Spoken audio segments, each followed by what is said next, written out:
You're listening to The Globalist, first broadcast on the 29th of November 2024 on Monocle Radio. The Globalist, in association with UBS.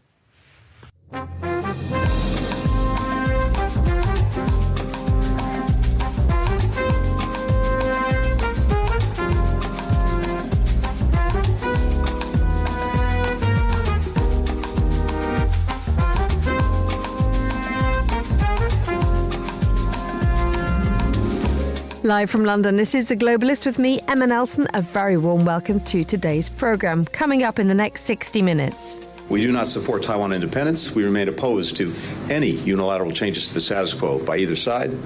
We continue to expect the peaceful resolution of cross-strait differences. The US may not have changed its stance, but Taiwan's president is looking to challenge this status quo with a visit to the Pacific Islands and US territories. We'll look at what he hopes to gain and how much he'll anger China. Also coming up,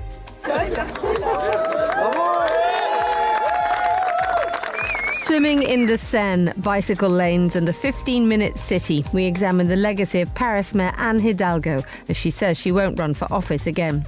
We'll hear about the scandal of the faulty Ukrainian artillery shells, learn the latest aviation news, and Andrew Muller will recap what we learned this week as well. And hot dog, Vienna's sausage stalls are awarded World Heritage status by UNESCO. That's all coming up on The Globalist, live from London.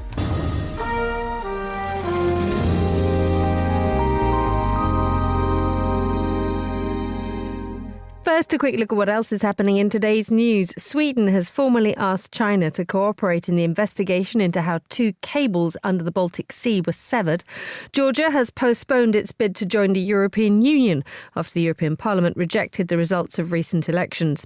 And a veteran Chinese state media journalist has been sentenced to 7 years in prison for espionage. Police in Beijing arrested Dong Yuyu as he ate lunch with a Japanese diplomat. Stay tuned to Monocle Radio throughout the day for more on these stories. But first, witnesses saw fighter jets above Taipei's skyline yesterday as the country's military engaged in an exercise designed to show its readiness for any aggression by China. Taiwan would be sensible to expect some sort of reaction to a trip by the President Lai Ching-te, which incorporates this weekend a stopover on US soil. Well, to tell us more, I'm joined now by Alessio Patalano, Professor at King's College London and an expert on Asian defence. Welcome back, Alessio. Good morning. Good morning, Emma. So let's just try and put this in a little bit of context. The Taiwanese Air Force made no mention of Lai's trip, simply saying the drill was to strengthen the overall effectiveness of air defence operations. But the two events are linked, aren't they? To an extent, they are. Obviously, a trip of this kind, particularly if you are President Lai, if you're a president of Taiwan, needs to be prepared in advance, particularly because there's a dwindling number of small countries and that still have diplomatic ties.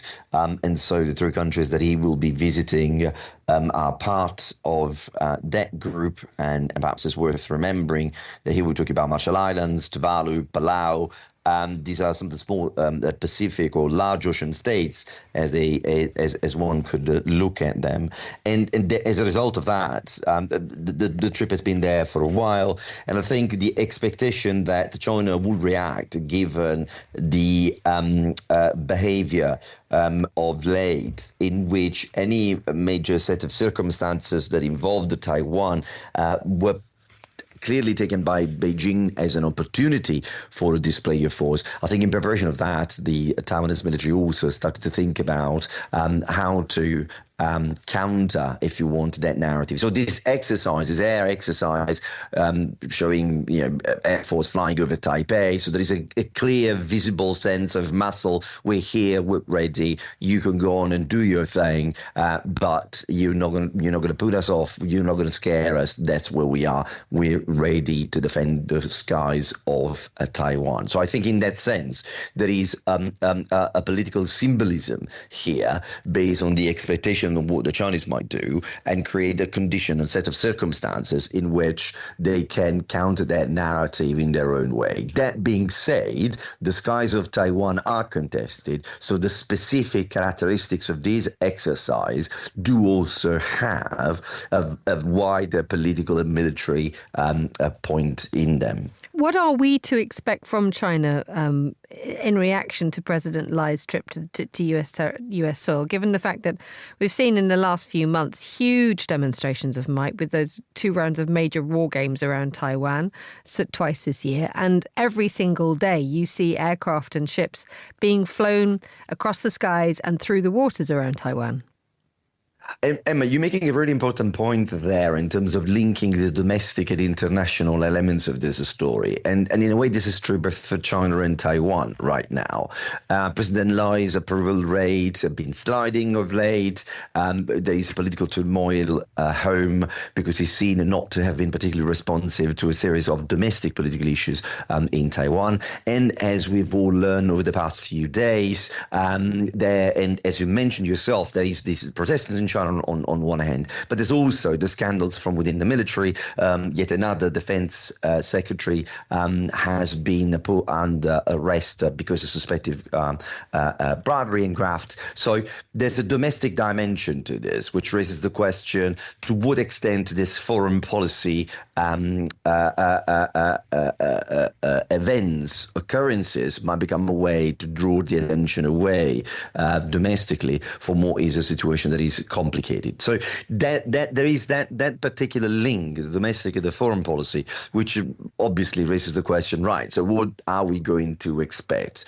I think that the models or the templates that the 2 major exercises conducted this year give us a sense of the fact that, yes, you might want to do something like that because you want to distract people, but at the same time, it's an opportunity. It's an opportunity to test new things. It's an opportunity to send a signal and try to normalize a type of behavior that from a narrative perspective might become helpful if and when you ever decide to dial up the pressure on Taiwan. So we might expect exercises that might not be in long duration, that might not be on a very large scale, but will be very targeted, very focused, and they will try to either highlight weaknesses in Taiwanese defenses, or indeed test those defenses, or to create the operational conditions for a political narrative that justifies, in times of crisis, similar types of behavior. And the usual stuff is probably going to be there. So there are going to be probably elements of this that has to do with air operation, combined operation. It's going to be interesting to see there's going to be, if there's going to be also a link between the coast guards and the law enforcement activity, if you want, which was clearly on display for Joint Sword B a month ago. So these are the things that we should be paying attention to get a sense of the extent to which the Chinese will try to take advantage of an opportunity that it's been presented to them. Let's talk about President Lai's trip. It's his first visit or first major travel outside Taiwan since he took office in May. Do we know what's on his to-do list and why he is going where he's going? Well, first of all, I think it is very important for Taiwan to remain very internationally visible. And so traditionally, the Taiwanese presidents do take on the trips because they keep the visibility, the international visibility of Taiwan alive and kicking. And in particular, the choice here is 3 of the South Pacific island states. And it makes sense because this is closer to Taiwan, but it is also an area that allows the Taiwanese president to make stopovers, which is a traditional thing. It happened before. President Tsai used to do the same thing over U.S. territories, in this case, Hawaii and Guam. And this is important because we know now there has been an active conversation between the United States, Taiwan, and some of America's closest partners in the region, thinking about what kind of military activities and military scenarios might actually take place that would put everybody in a very difficult position if pressure were to be tuned up insofar as Taiwan is concerned. So I would expect these stopovers to be important in terms of taking that conversation forward, to be be able for the president of Taiwan to have a very robust conversation with its American counterparts and do it in a place where other subjects can be touched upon, not least continued support of arms sales, which if you want, it's a conversation you want to have, particularly now that President Lai knows that President-elect Trump is going to be there for the next 4 years, determining the type of support that Taiwan receives. So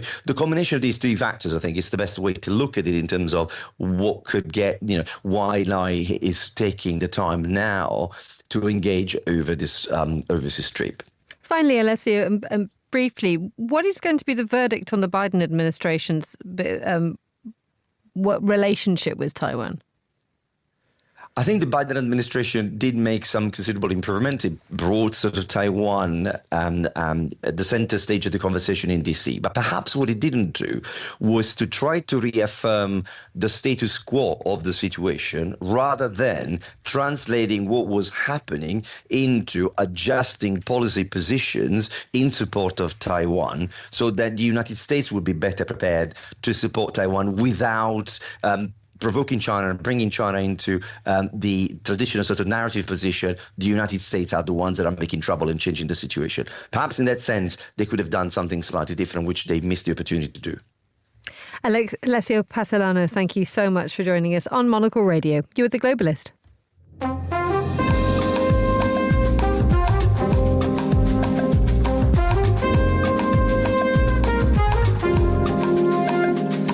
9:11 a.m. in Kyiv, 7:11 here in London. Now, it is bad enough to be on a battlefield.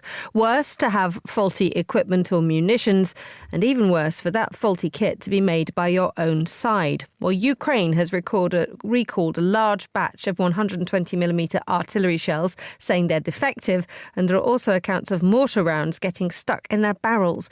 Well, to tell us more, I'm joined now by the Ukrainian MP Alexei Honcharenko, who's been involved in the issue. A very warm welcome to the programme. Good morning, Alexei. Good morning. So just explain to us what's been happening to the soldiers. Well, unfortunately, we have a failure of the national program of producing of 120 millimeters artillery shells, bomber shells, and now what was produced in Ukraine, there was an attempt to produce it inside the country, not to import it and buy abroad. The attempt was good, but the result is not. What was produced is not of the quality which is needed. And after people on the front line started to complain on this, and the scandals has started, the Ministry of Defense decided to take back near 100,000 of shells, which is very, very big number. And now this is a big problem because this kind of shell is very widely used and is very needed, especially now when Russians switched to more infantry style of attacks, because they lost many techniques and different armor vehicles. So now they are using more infantry attacks like in the First World War, and such shells are absolutely essential. So what effect is this having on the Ukrainian forces' ability to withhold and withstand the Russians? It definitely decreases this ability, and as a result of this, we'll have bigger losses and we can lose some territory too. And that's why these mortar shells is so important, and that's why it's so big problem. What's gone wrong here? Unfortunately, everything went wrong. So the production was not of the quality which is needed. And unfortunately, officials, instead of fixing it, were trying to cover it for some time. And the system of control in the Ministry of Defense didn't work. And the result is that only when these shells for mortars arrived to army, and just soldiers, usual soldiers, started to have big problems with them, and they started to make videos and put it in social media and so on. Only after this, the problem became clear, and only after this, the reaction has started. I think that the Ukrainian Ministry of Defense should resign after this, I sponsored the bill about this in Ukrainian parliament. Tell us why you believe the defense minister should resign. Is it directly his fault, or is this a criminal investigation has begun here? But one wonders whether this is simple bad manufacturing, not necessarily a crime. Yeah, criminal prosecution will answer the question, was it a crime and was there corruption or anything like this? But in any way, he failed. That is his responsibility to deliver these shells for mortars to army. Unfortunately, that's not the problem just with these shells. Fortunately, we have problems with 122. Before, we had problems with building of fortifications, and all of this is responsibility of Ministry of Defense. So prosecution is another thing. I don't know, did he commit crime or not? I am not a prosecutor, I am not a judge. But as a politician, I clearly see that he is responsible for this, and we need immediately to change him in order to change and to improve the situation in the Ministry of Defense. What can be done here, though, to improve the situation, not just in the Ministry of Defense, but in terms of the practical manufacturing of your weapons and munitions? You know, from one point of view, it's quite predictable. It was quite predictable because Ukraine never produced weaponry, ammunition of this type in such quantities. So now when we try quickly to expand manufacturing, there are problems. Also, unfortunately, many things are still done on state-owned enterprises, which never is a good thing. I believe in private property and in free market. Once again, we see that where there is the state-owned things, usually it causes problems.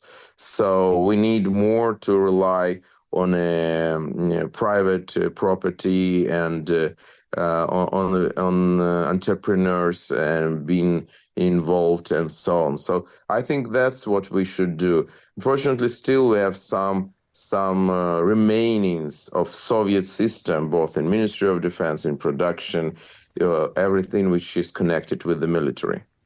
And finally, when we're looking ahead, one of the problems associated with this, which prompted Ukraine to fire up its defense manufacturing, was the fact that you were calling for more and more help from abroad, from foreign allies. What do you believe will change when Joe Biden leaves the United States White House and Donald Trump takes over? The honest answer is nobody knows. Nobody knows what Donald Trump exactly will do. But for us, it doesn't matter who is in the office, in the White House. We need to expand our own production. We are in war, and unfortunately, we will be in war at least for some time ahead. And unfortunately, we will be under constant threat from Russian Federation because this is empire. They are not going to stop. And we need to be self-sufficient in weaponry. And also, because of our huge battlefield experience, our weaponry can be very important on the world market and can be very successful there. So I think Ukraine has everything to become one of the leaders of military production in the world. We just need to rely on free business, on entrepreneurs, and their initiative. Alexei Honczarenko, Ukrainian Member of Parliament, thank you so much for joining us on the line. Still to come on today's programme. We learned of the second act of former Florida Congressman, unhorsed nominee for U.S. Attorney General, and various other things our lawyers tell us we should allude to only extremely carefully. Matt Gaetz. Find out more of what we learned from Andrew Mueller a little later on today's Globalist. UBS has over 900 investment analysts from over 100 different countries. Over 900 of the sharpest minds and freshest thinkers in the world of finance today. To find out how we could help you, contact us at ubs.com.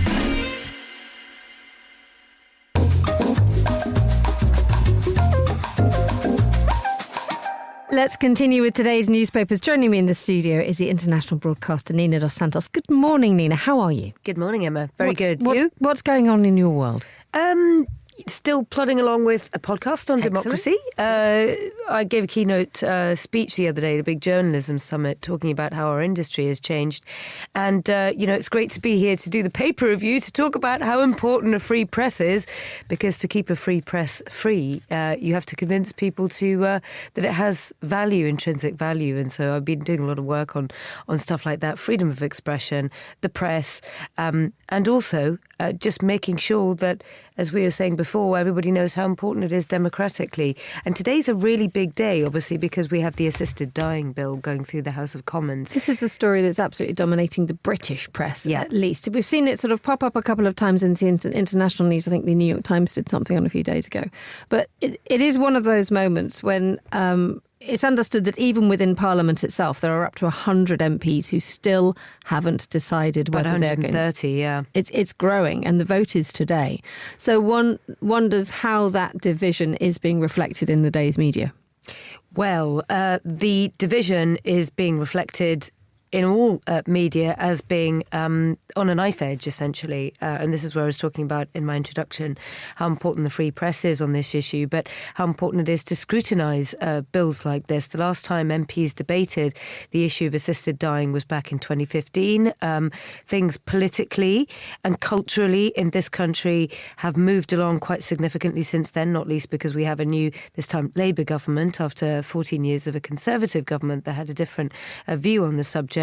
And so the Labour government obviously wants to, bring about very big societal change and tackle these issues head on in the early days of its parliament. And that's one of the reasons why one of its MPs, Kim Leadbeater, has put forward this assisted dying bill. But there are critics who say that it doesn't do enough to prevent people from wanting to end their own lives in a country where care is extremely expensive in the UK if they feel that they're being a burden upon their family. So obviously proponents of this legislation say the concept of assisted dying isn't going to go anywhere.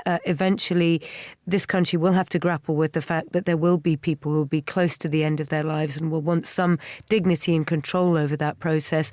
But then again, as I was saying before, there's even members of the front bench of Keir Starmer's own government who are against this issue, saying, well, look, we should be ploughing more money into the healthcare service and palliative care, and also make sure that we defend vulnerable members of society, those who have disabilities and learning disabilities, so that they do not feel compelled to avail themselves of this legislation if indeed it is an option for them in a country, as I said, where it's very expensive if you're not very well. And it's absolutely dividing the press today. I mean, one only need look at the front page of the Telegraph, which, ordinarily is right wing. It's ordinarily would veer towards pro-life and a rejection of assisted dying, but it's absolutely divided down the middle.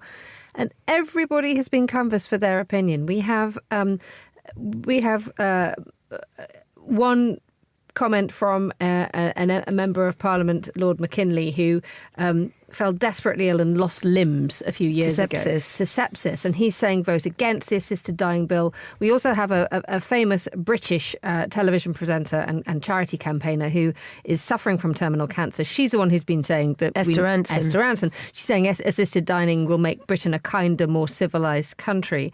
It is such a difficult subject that even when you see the likes of the Daily Telegraph unable to decide which way to go on it. Well, on issues like this, all sorts of governments, whether they're left or right, what they do is they give MPs a free vote on this subject. And this is what's going to happen later on today. The idea is that they're not going to whip and direct their members of Parliament to vote in one direction or the other, because this is an issue of conscience. What I will say is that irrespective of how the press is covering it, and you're right, they're extremely divided on the issue, particularly with regards to the commentariat. I would say, broadly speaking, from what I've read and listened to over the last couple of weeks, people who've been affected by terminal illnesses themselves and survived are, broadly speaking, in the commentariat against this assisted dying bill. People who've watched loved ones pass away before their time in difficult circumstances are broadly against it as well. So the question is is as you were hearing before there, where it comes to somebody like Esther Rantzen, who's saying, I want more control over the process. She's quite elderly. She's in the final stages of lung cancer, I believe.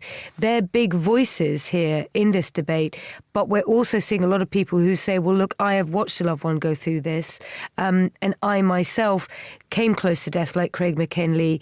And we should do as much as we can to protect, I suppose, the mystery of both birth and death as well. And you're seeing religious figures getting involved in that too.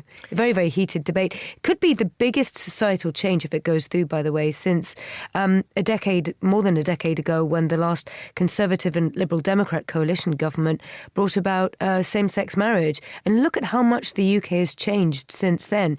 It's amazing to think that this was a hotly debated topic back in 2012. Same-sex marriage went through.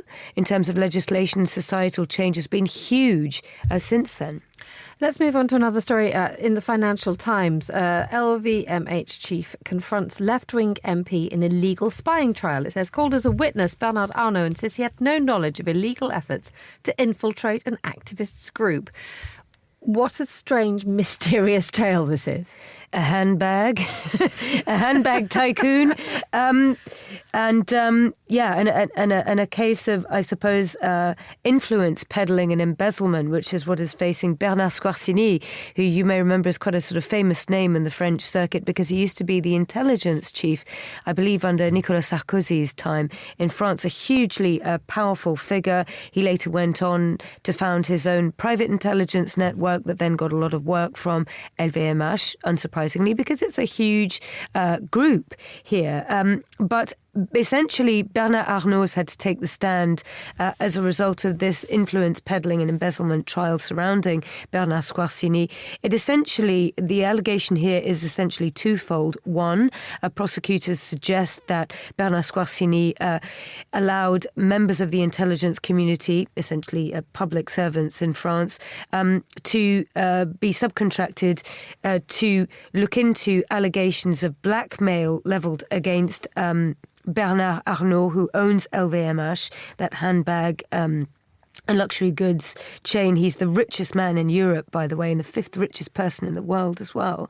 The allegation was that he was that somebody had some compromising photos alleging an extramarital affair, and that the French security services got involved and tried to monitor whoever it was who could be the potential blackmailer. Then there were other allegations that Bernard Squarcini and his company, after he had left the French services and set up his own private intelligence firm, that he had been intercepting a left-wing MP who was doing a documentary on working conditions at a subcontractor of LVMH. Now, we should say Bernard Arnault, from his point of view, says, I had nothing to do with this. These are all decisions made by a former executive of mine who's now passed away. And he refutes ever knowing that any of these members of the French security services were allegedly involved in any of these activities. Bernard Squarcini, from his point of view, says, well, look, this was the richest, most prominent person in France. If somebody's trying to blackmail him, it's important and it's incumbent upon the security services to get involved and find out who that is, because it's a national security risk. Finally, a question totally unrelated to that. How much do you like mayonnaise? I hate it, which is ironic considering as I'm half Dutch. Yeah, I was about to say, which is why I asked you. I was assuming it'd be running through your veins. You would not be having a great time in Japan then right now. Indeed. So the Times has this wonderful story, which is so left field, about how a convenience store in Japan, which I think is one of the biggest, actually, our editorial director, Tyler Brûlé, would know all about which stores in Japan are the biggest. I'm not that well versed in Japanese grocery stores, but apparently they have capitalized upon the country's love for mayonnaise, and they've created a drinkable version. It's had pretty mixed reviews, I have to say. Some people say it more or less tastes like a sort of bitter version of the type of thing that you've got left over in the bottom of a wet salad. But they have branched out with a novelty. You know, they've apparently created a whole bunch of not just the chilled beverage that tastes like mayonnaise, but boiled sweets and chewing gum as well that taste like mayonnaise. I mean, frankly, Sounds pretty revolting to me, but it's pretty cost effective. It's priced at roughly £1, so that's sort of €1.50 for a 200 millilitre cup.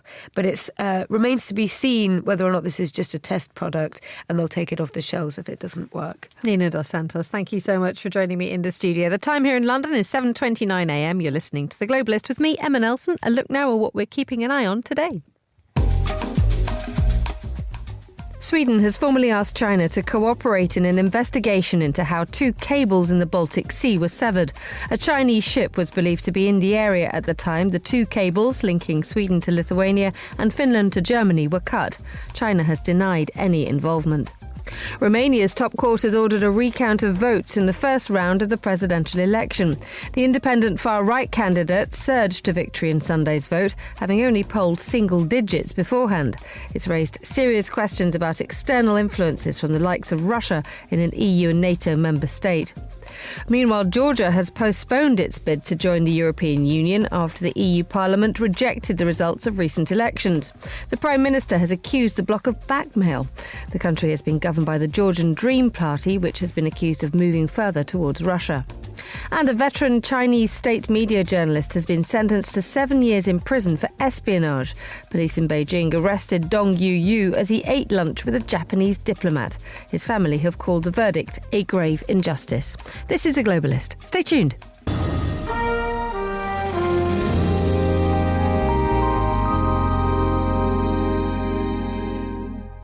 It's Friday, so it's time for What We Learned. Here's Andrew Muller. We learned this week how very wrong F. Scott Fitzgerald was when he somewhat pompously declared that there are no second acts in American lives. A literary reference this early on, better pace ourselves. We learned specifically of the second act of former Florida Congressman, unhorsed nominee for U.S. Attorney General, and various other things our lawyers tell us we should allude to only extremely carefully, Matt Gaetz. Oh no. Fair comment. We learned specifically that Gates' second act appears to be an account on Celebrity Dignity Cemetery Cameo, where Gates will do, at your request, within 24 hours, it says here, a message such as this.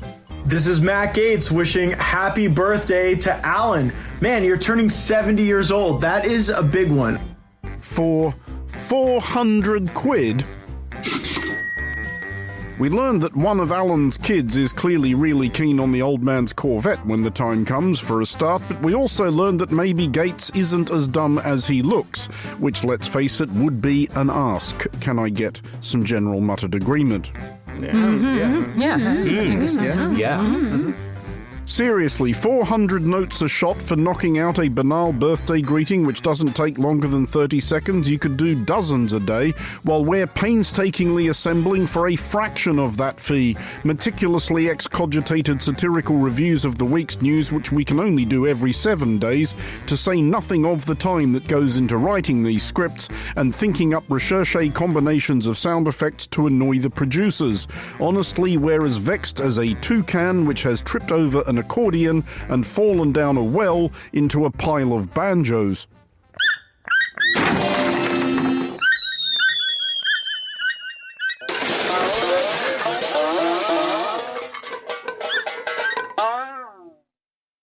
That's good work, thank you. It's fine. It's fine. I have absolutely nothing better to do. Anyway...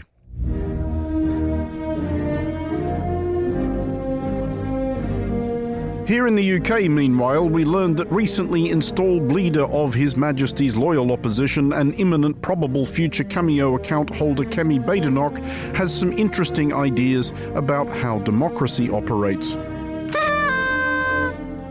Indeed, we learned that Badenoch was agog at a petition posted upon the UK Parliament's ridiculous petitions website, which promises a government response to any absurd notion attracting 10,000 signatures and consideration by the petitions committee of any fat-headed fancy that racks up 6 figures.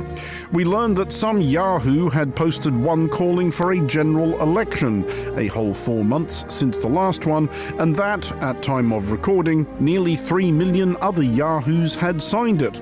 And we learned that Badenoch believed this was worth mentioning to the Prime Minister. There's a petition out there, 2 million people asking him to go. He's the one who doesn't know. He's the one who doesn't know how things work. We learned, therefore, that Badenoch may be on thinnish ice when asserting that anyone else doesn't know how things work. As a pretty serviceable definition of how things don't work is Prime Ministers resigning because an online petition has attracted the signatures of IP Freely, Ivor Biggin, Hugh G. Rection and other always reliable contributors to such appraisals of the popular will. Anyway, we learned when we looked into it a bit that if this is how the UK is going to work from here on, a few other initiatives are also due urgent consideration, and for the absolute avoidance of doubt, we are making up none of these.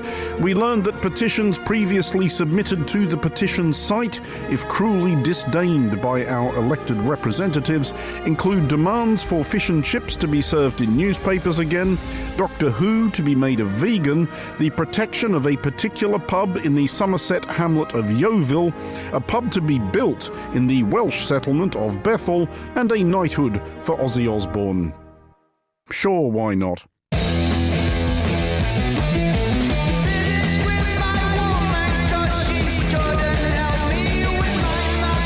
We learned, however, and would be fascinated by Badenoch's reaction to this information, that the most popular petition ever posted on the site, clearing 6 million signatures, and probably not all of them Mickey Mouse, Donald Duck or one or other of the Teletubbies, is for the UK to call off Brexit and stay in the European Union.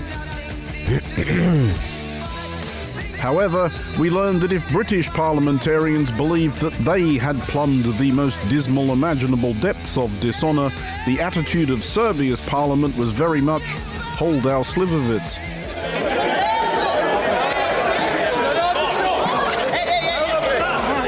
We learned that a bench-clearing brawl had besmirched the floor of the National Assembly in Belgrade. Apologies to any Serbian listeners of tender sensitivities for any unparliamentary language we may have just broadcast. There's not really a punchline here. We just always enjoy these. And who doesn't? Mm-hmm. Yeah. For Monocle Radio, I'm Andrew Muller.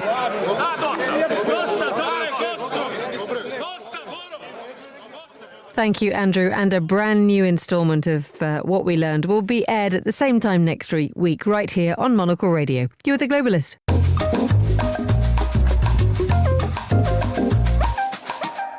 8:37 in Vienna, which is where we head next. And an advance warning now for anyone with a sensitive disposition towards bad jokes, especially those involving sausages. You may want to leave the room now because, far from being the Wurst, the Austrian capital's hot dog stand, Vienna's Wurstelständer, seem to be the best. They've been granted UNESCO Intangible World Heritage status. And to tell us more, Alexei Koryolov is Monocle's Vienna correspondent. Good morning, Alexei. Morning, Emma. So these stands are bangers. Well, yeah, that's what they say. You know, we're not going to do any more jokes from here on out. No more, please. No. Well, I thought about doing an outside broadcast for this, actually, and really talk to you from one of the stands. But then I looked out the window, and it's really coming down here this morning. And, of course, you know, most of the stands would not be open at this time. So anyway, I'm stuck in the privacy of my home. Yeah, indeed. They've been put on the list of intangible cultural heritage. And, you know, frankly, I think this is long overdue. And I thought they were there already on that list. But, yeah, there they are. So tell us a little bit more about this. I mean, just to add a little bit of extra context, if you buy a copy of Monocle's December-January bumper issue, there is a beautifully illustrated piece by yourself and some wonderful photographs and images of these absolutely delightful sort of impromptu semi-buildings which dot around the centre of Vienna, or actually all across Vienna, and act as sort of cultural hubs, don't they? Exactly. And I mean, nobody knows how many of them there are actually in Vienna, not even city authorities. And I've tried. Yeah, indeed. They're everywhere around Vienna. It is indeed a very Viennese institution. I mean, you see them across Austria, but, they're specifically Viennese, and most of them are called Wiener Würstelstand, so Viennese sausage stand. Yes, so the images in my piece in the magazine, they are from Stefan Ohler, a very, very great Austrian photographer and a regular, he's done lots of photography for us. Stefan, if you're listening, I hope you're well. They come from a book that he did about the sausage stands. 90, I think he portrays 95 of them. But as I say, nobody knows how many of them there are. And they're all beautiful. They are indeed all beautiful, and no two stands are the same. That's the thing. I mean, they are all sort of boxy, and they are kiosks. But, each one has sort of its own style and atmosphere and clientele as well. So, if you see them you see one in the city, the next one you see won't be the same. If you've never been to a Würstelstand, what happens when you get there? Well, people, how they say, what they say about Viennese waiters, they are very famous or infamous for their grumpiness and gruffness. And, you might expect the same sort of attitude from whoever's behind the counter at a Würstelstand. Some of them are very nice, some of them are grumpy, but, it's all part of the charm. But then, yeah, I mean, what you see, there's lots of sausages, there's beer, and so you just choose whatever sausage you want. And for those of us who eat meat, obviously, and beer obviously is also an indispensable part of it. It's not necessary, but it's there also for the taking. So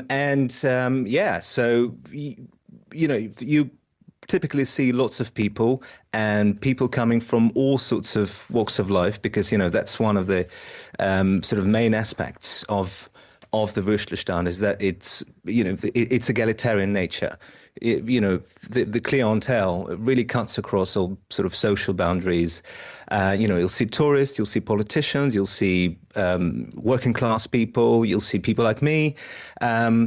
It's really great. It's really like, Vienna in a nutshell. It's the microcosm of Vienna, all of these sausage stands. Tell us how much these have had to change with the times, because Vienna is one of those cities which seems to manage to just keep modernity just ever so slightly at bay without actually becoming out of date.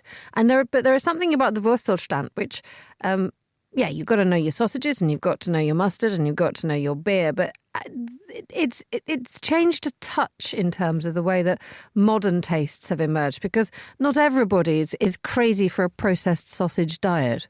Yeah. That's true. I mean, they have stayed largely unchanged since about the 50s or the 60s, when they started to sort of multiply across the city in massive numbers. But in the last few years, we've seen many more of them appearing, new ones as well. And that's so to come back to Stefan Ohler, the photographer, whose book I'm talking about in the piece. So he did his first edition of the book in 2013, and just now he's got his second edition out. Because, he felt that he needed to sort of to talk about this again.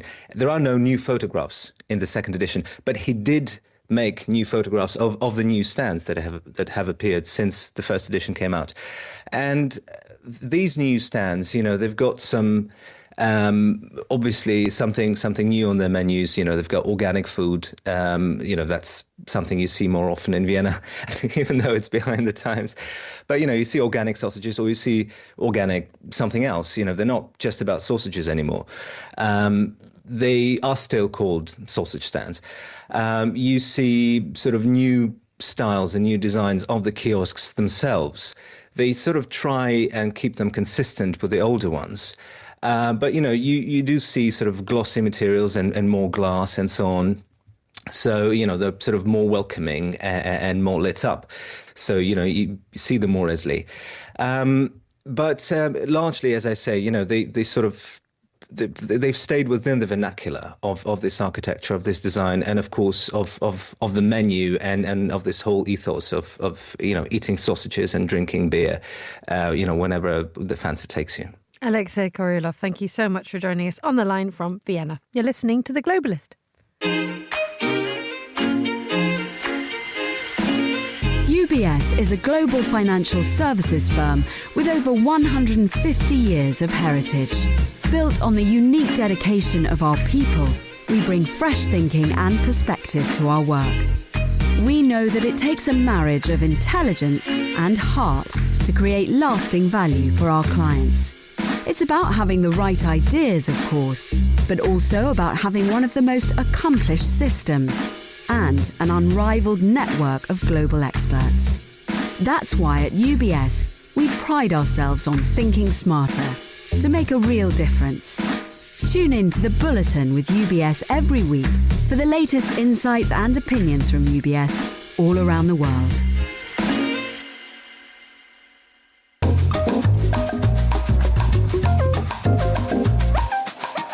.45 here in London. It's time to talk aviation news now with the analyst Sally Gethin, who joins me once again in the studio. Good morning, Sally. How are you? Morning. Good to have you with us.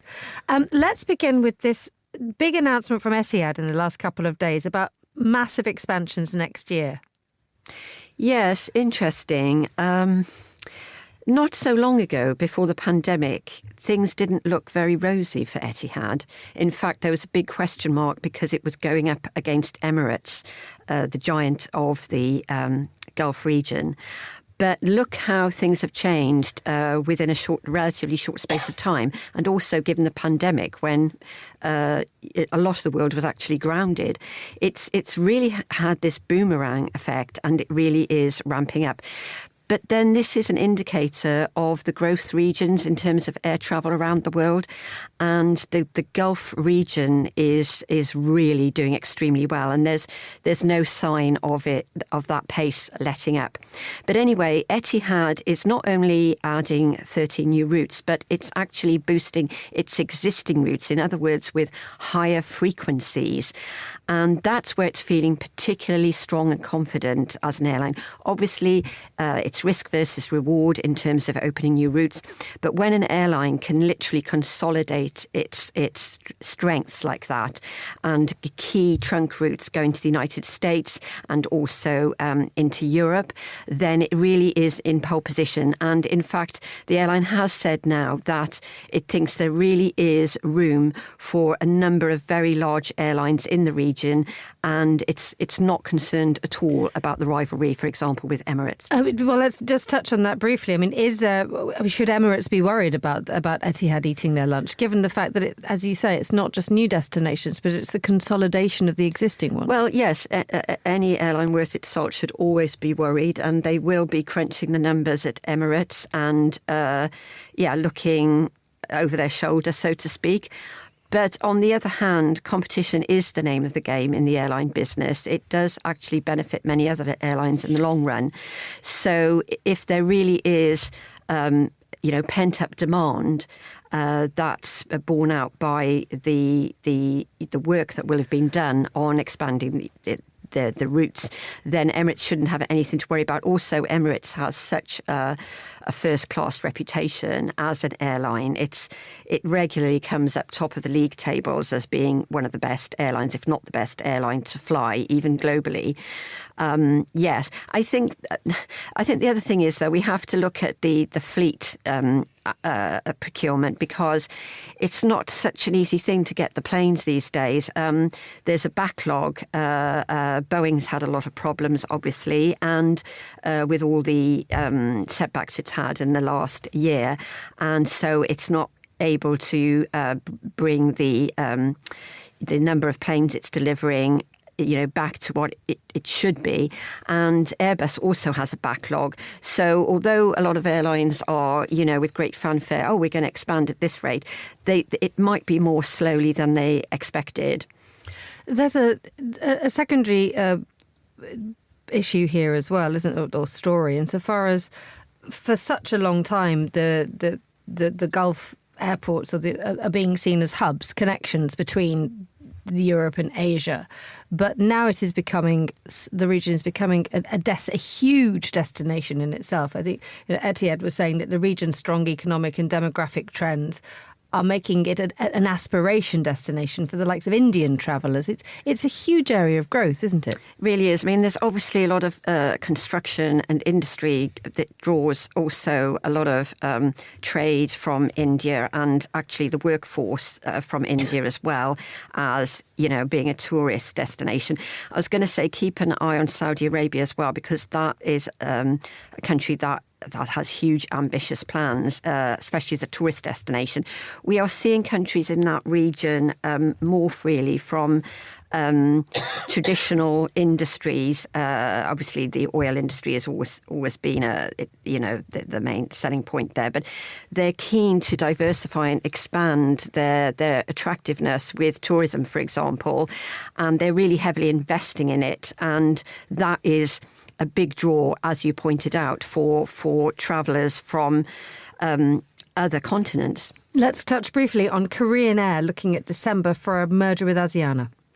Yes. Now, very interesting. They've just gained approval from the European Union, and this was a major roadblock to being able, paving the way for that merger. I think the next stage now will be getting US regulatory approval.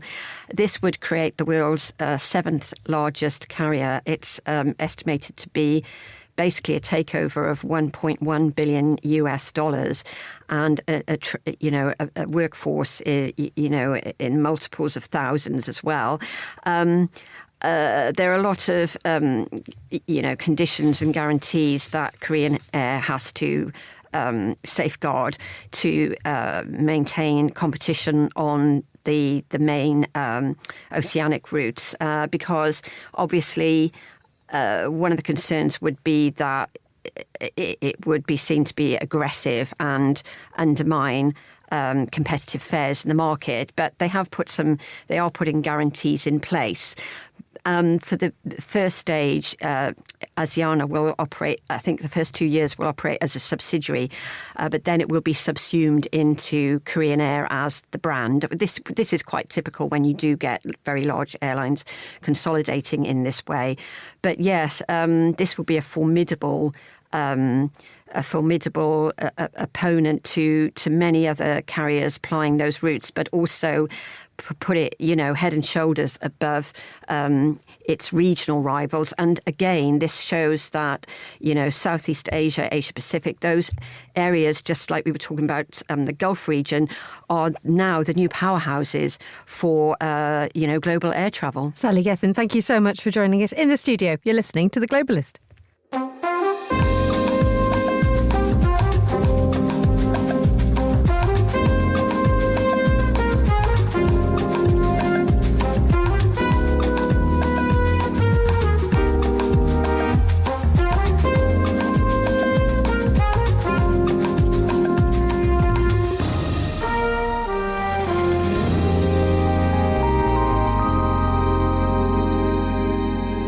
Finally, two big stories coming out of Paris this week. The announcement by the mayor, Anne Hidalgo, that she won't stand at the next election, opening up one of the most powerful positions in France. And meanwhile, Notre Dame, the jewel in Paris's crown, opens for service in the next 10 days following the fire that ripped it apart 5 years ago. Later today, however, the French President Emmanuel Macron will be given a tour alongside the TV cameras. Agnès Poirier is a Paris-based journalist and author of Notre Dame, the Soul of France. Good morning, Agnès. Good morning. Now, I share a secret that I know that your apartment looks out over onto Notre Dame, and you've described to me once about the agonising pleasure of watching it burn 5 years ago. It was a huge event, wasn't it, that transfixed not just you but the whole world. Yes, well, I'm not sure I talked about the pleasure. You said there's a beauty to it.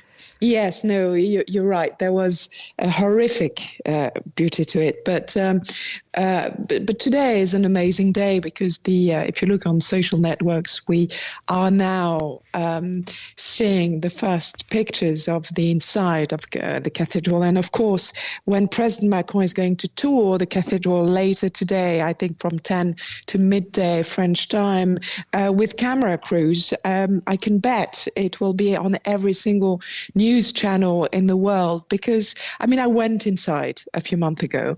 There were still some scaffoldings, obviously, but it was already a thing of wonder. And today the whole world is going to just discover the cathedral, and I can tell you it's a shock for the eyes, because it's a firework of colors. And if you're thinking about obviously the chapels and the stone and the rose windows. So yes, a great day for Paris today. And this is also a moment when Emmanuel Macron actually can express some sort of satisfaction, given the fact that the day after the fire, he said that we will rebuild it within 5 years, and it's happened. Yes, it's happened, which is quite extraordinary. And of course, it's down to the talent and the determination and the commitment of 1,000 artisans, the best in their craft. But it's also thanks to him. Whether you like him or not, you have to recognize that without political will, this would not have happened. But of course, France being France, if you look at the front page of the left-leaning Libération, the French daily newspaper, it's very cynical about how President Macron thinks he's restored the cathedral by himself, which I don't think he's ever claimed to have done. So yeah, gratitude doesn't come to us very easily. So don't expect much of gratitude from the French today. But I think many will have to just to realize that yes, it's been done in 5 years, which is extraordinary. And also, there's something he did say at the time which sounded completely insane. He said, we're going to rebuild Notre Dame and restore Notre Dame, and she will be more beautiful than she's never been. And we thought, what is he talking about? It cannot be more beautiful. But actually, it is more beautiful, because it is how it was in the 12th century. I mean, 850 years of dust has been cleaned off the stone, the walls, the pillars. And it's something that, is you take a few minutes to recover from when you step inside the cathedral. Standing behind Emmanuel Macron when he made that announcement was the mayor, Anne Hidalgo, who is not running again for her position. Many are saying that she was a mayor who's been running too fast, almost too fast for her traditionalist capital. Well, too fast, perhaps, and too long, because, the thing with Paris or with any great position is that you shouldn't be, if you live in a democracy, you shouldn't be in the position for too long. For instance, President Chirac was the mayor of Paris for 18 years, and it felt like, I was a small child, but it felt very much too long. And Anne Hidalgo, as deputy mayor and then mayor, she would have been in power when she ends her mandate in 2026 for 25 years, and that's too long for any person, whether whatever their political leaning. And there's a feeling among Parisians that really it's high time she left the scene. Of course, she's done some very good things as well. I mean, her fight against cars, for instance, a lot of people did question the manner in which she did it. But in the end, Paris is now a bicycle-friendly city.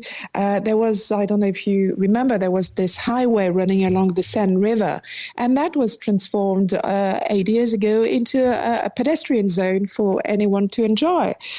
So there are, a lot of pluses, but also a lot of dissatisfaction from Parisians because Paris is dirtier, for instance, and Paris is also heavily indebted. So it's a mixed picture. Agnès Parrier, thank you so much for joining us on The Globalist. And that's all the time we have for today's programme. The warmest of thanks to all my guests and to our producers, Anita Riotta, Chris Chermak and Hassan Anderson. Our researcher was Maisie Ringer and our studio manager was Steph Chungu, with editing assistance from Jack Dewars. After the headlines, there's more music on the way. I'll be back with the briefing live at midday here in London. Hope you can join me for that if you can. The Globalist returns at the same time on Monday. But for now, from me, Emma Nelson, thank you. Good for listening. Goodbye and have a great weekend.